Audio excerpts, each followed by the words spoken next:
Bonsoir à tous, j'espère que vous allez bien. Aujourd'hui je vous retrouve pour une recette.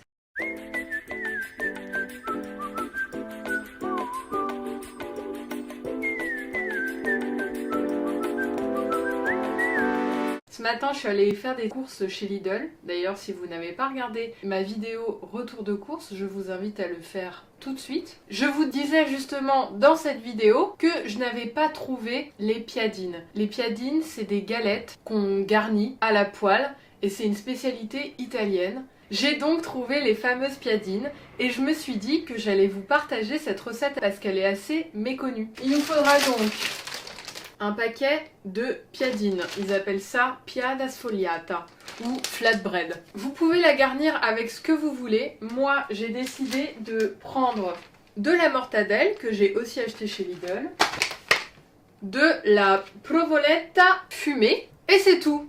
Par exemple, je fais à la mozzarella, mais la mozzarella ça dégage beaucoup d'eau, donc c'est pas forcément l'idéal pour ce genre de galette. C'est pour ça que je préfère la provoletta. Vous pouvez aussi mettre des fromages comme ça, des tranches, ou de la mozzarella, vous savez les rectangles qu'on utilise pour la pizza, ça déjà c'est beaucoup mieux, ou même de la mozzarella râpée. Et donc vous pouvez mettre n'importe quelle charcuterie. Si vous voulez faire version végétarienne, il n'y a pas de souci. Vous faites ce que vous voulez, vous pouvez mettre des petites tomates fraîches dedans.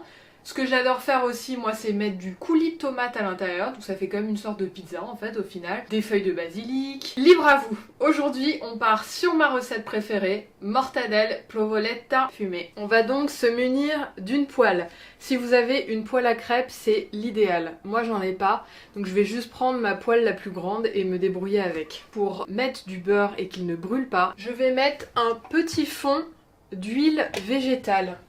Une fois qu'elle est chaude, je rajoute une noisette de beurre. Et c'est là que la piadine fait son entrée. Donc, vous voyez, vous avez deux côtés. Je préfère la mettre de ce côté-là. C'est celui où il n'y a pas les petites taches. Je sais pas comment expliquer. Comme je vous disais, ça rentre pas totalement dans ma poêle, donc je fais un peu déborder. De toute façon, je vais la garnir seulement d'un côté. Là, je vais prendre 2 tranches de provoletta et je vais ajouter ma mortadelle. Pareil, j'en mets 2 tranches. Pour apporter un peu de gourmandise, je vais ajouter un filet d'huile d'olive.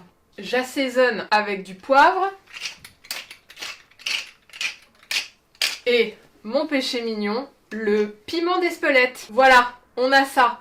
Maintenant, ce que je vais faire, c'est que je vais replier la moitié de la galette. Alors, un conseil, faites attention quand vous repliez la galette, attendez bien qu'elle soit chaude, parce que sinon, elle casse. Et maintenant, on laisse la magie opérer. Je laisse fondre d'abord d'un côté, et quand je commence à voir que c'est cuit en dessous, je la retourne, je fais cuire, et après, c'est prêt à servir. Vous voyez, elle a un peu doré comme ça. Pour que le fromage soit bien fondant, personnellement, j'aime bien mettre le feu pas trop fort. Comme ça, la galette ne brûle pas et le fromage est bien fondant.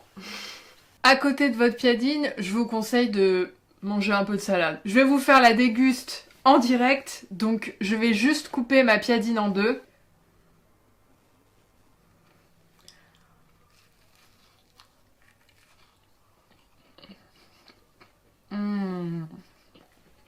Attention à l'huile qui coule. J'ai taché ma robe. Ah, j'en peux plus de moi. Bon, c'est pas grave. En tout cas, j'espère que cette recette vous aura plu et je vous souhaite un très bon appétit.